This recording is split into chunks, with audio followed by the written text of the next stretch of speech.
Hello everyone, কেমন আছো সকলে? আশা করছি ভালো আছো। একটা যুগ পর আমি ভিডিও নিয়ে আসছি। তো এই ভিডিওটা অনেক দিন আগেকার আমার গ্যালারিতে ছিলই। আমি এই ভিডিও ধরো ওই ফটো শ্যুট করেছিলাম, তখন তোমাদেরকে মেকআপ টিউটোরিয়াল দিয়েছিলাম, কিন্তু এবার দেবো হেয়ার স্টাইলের। তো চলো, এই হেয়ার স্টাইলটা অনেক ট্রেন্ডিং এখন, সকলের পছন্দ হয়। তো কিভাবে করছি তো সেটাই দেখো। প্রথমে আমি 3 ভাগ নিয়ে নেব, চুলের 3 ভাগ করে নিলাম। এবার এটাকে ব্রেড বানাবো।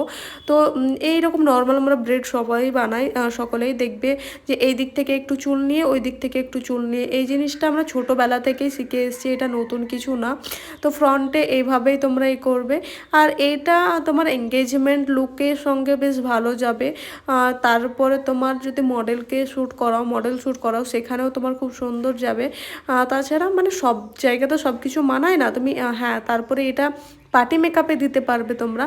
তো এখানে বোন আমাকে হেল্প করছিল অনেক দিন ধরে, কিন্তু আমার চ্যানেলে কোনো ভিডিও আসেনি। তোমরা অনেকজন ভাবতেই পারো যে কেন আসেনি, আমার কিছু হয়েছিল কি না।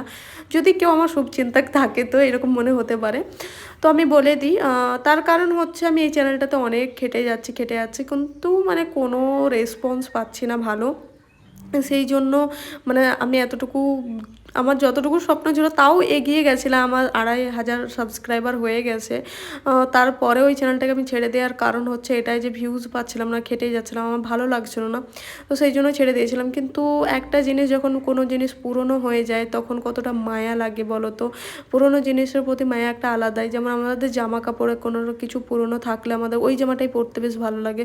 তো সেরকম এইটার মায়াটাও আমি খুব ছাড়তে পারছিলাম না। হ্যাঁ, পনিটেল মানে এখানে ব্রেডটা হয়ে গেছে, দেখো একটা গার্ডার নিয়ে আমি এটাকে এবার টাক করে নেব। তো এখানে দেখতে পাচ্ছ একটা পনিটেল টাইপের করে নিলাম আমি এখানে। তারপরে একটা যেভাবে করবে পনিটেলটা মানে গার্ডারটা, একটা ববি পিনের মধ্যে গার্ডারটাকে ঢুকিয়ে তারপরে এরকমভাবে দিবে। তোমরা হয়তো সকলেই জানো, এবার আমি তোমাকে কীভাবে বোঝাবো। তো এটাকে এবার আমি গার্ডারটাকে একটু তো দেখা গেলে একদম বাজে লাগবে, সেই জন্য ঢেকে দিলাম একটু চুলের মধ্যে। আর তারপরে একটা ববি পিন লাগিয়ে দিলাম। এবার হ্যাঁ, কিছু কথা বলি। এটাই যে আমার খুব খারাপ লাগছিলো যে যেহেতু আমি এই চ্যানেলটাতে 3.5 বছর ধরে আছি আই থিঙ্ক।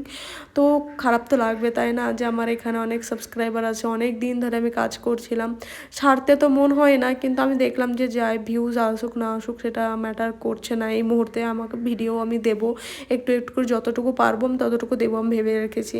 তো যাই হোক, হোক না হোক আলাদা ব্যাপার। আমি অন্য একটা চ্যানেল খুলেছি, সেটা আমি তোমাদেরকেও বলছি না, তার কারণ আমি এখন বলে সাবস্ক্রাইবার বাড়াতে চাইছি না। আমি নিজে থেকে যেই সাবস্ক্রাইবার মানে আসবে সেটাই আমি খুশি, কারণ এই জিনিসটাতে অনেক ভুল করেছি, ওইটাতে ভুল করতে চাই না।